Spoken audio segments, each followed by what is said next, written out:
Okay, let's talk about the big one. The question that's probably on your mind, whether you're at work, at home, anywhere, really. What is AI actually going to do to my job? I mean, it's this huge topic, right? On one hand, you've got all this incredible excitement for the future. But on the other, yeah, there's a lot of anxiety too. So what's real and what's just hype? We're going to break it all down.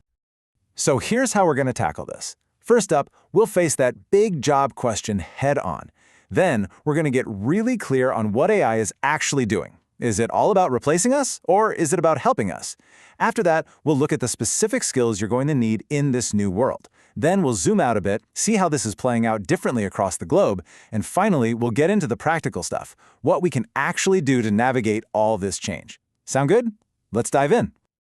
All right, first things first, the AI job question. You know, we've all seen the movies, robots taking over. It's a classic, but suddenly, it doesn't really feel like science fiction anymore, does it? So let's push past the headlines and find out what the data is really telling us. Because this is what it all boils down to, right? This isn't some abstract conversation about the economy.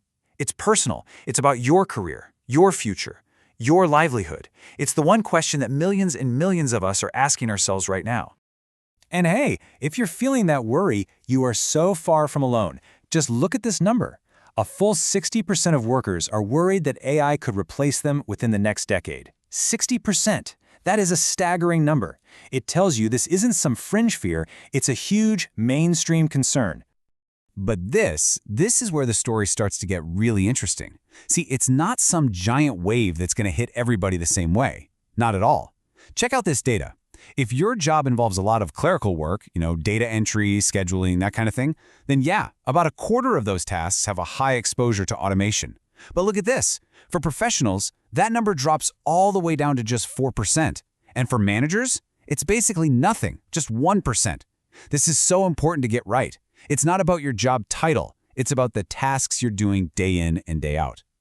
And that leads us to a really crucial idea we have to wrap our heads around. The huge difference between automation and augmentation. Seriously, understanding this is the key to getting past the scary robots are taking over story and seeing what's really happening to our jobs. So let's make this super clear. On one side, you've got automation. That's the one we all think of first, right? The machine just does the whole task instead of a person. But on the other side, you have augmentation. And this is where AI is more like a partner, a tool that helps a human do their job better or faster. Think about a calculator for an accountant. It didn't replace them, did it? No, it just took care of all the tedious math, which freed them up to think about the bigger picture. That's augmentation. And get this, it turns out this isn't just some nice theory, it's actually making people happier at work. This is fascinating. The OECD found that almost 2/3 of people who are already using AI at their jobs say it's made their work more enjoyable.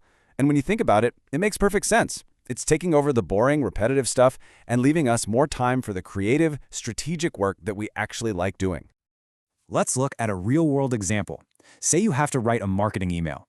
In this new way of working, you, the human, are still the boss, the strategist. You decide the goal, who you're talking to, the key message. Then, you let the AI act like a super fast intern and generate a draft. But that last step, that's all you. You're the one who edits, adds your personal touch, makes sure the tone is just right. You bring the human element. It's a team effort.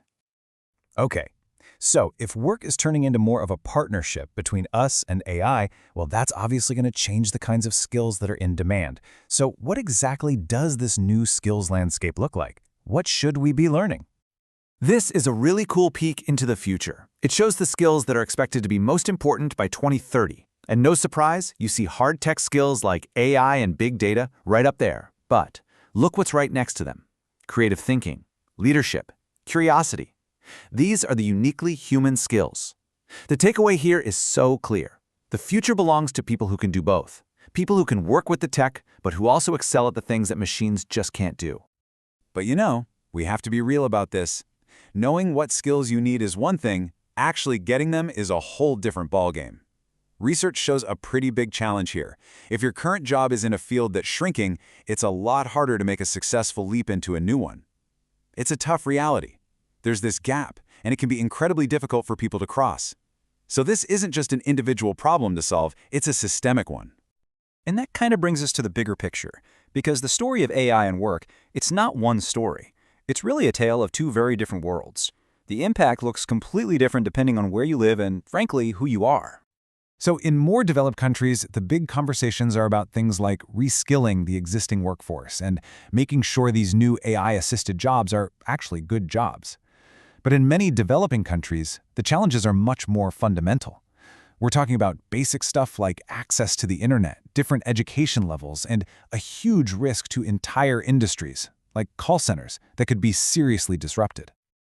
And if you want to know just how real that digital divide is, look at this. In some parts of the world, just 1 gigabyte of data can cost up to 20% of an average person's monthly salary. Think about that. Just getting online to even use these AI tools is a massive financial burden. It creates this huge gap that shuts millions of people out before they can even get started. The inequality doesn't stop with geography either. This data shows a pretty shocking gender divide. In high-income countries, the jobs with the highest risk of automation make up over 8% of all jobs held by women. For men, that number is less than half. And this isn't a coincidence. It's because women are still way overrepresented in the exact clerical and admin roles that, as we saw earlier, are the most exposed. So, with all of these challenges, from skills gaps to these deep inequalities, what do? How do we move forward? Well, this last part is all about action. It's about how we can actually take control and shape a better, more fair future of work for everybody. So, what's the game plan? Well, experts pretty much agree on 4 key things we have to do. First, we need social dialogue.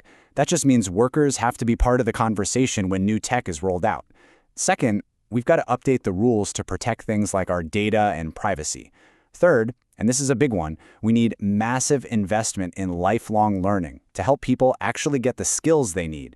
And finally, we have to demand that the AI itself is trustworthy, that it's built to be fair and transparent. And that really is the main point of all of this. The future isn't something that's just going to wash over us. AI is a tool, a ridiculously powerful tool, sure, but still just a tool. And so the real question we should be asking isn't a passive one. What will AI do to us? It's an active one. What will we choose to do with AI? That choice, the one we all make, is what's going to define everything.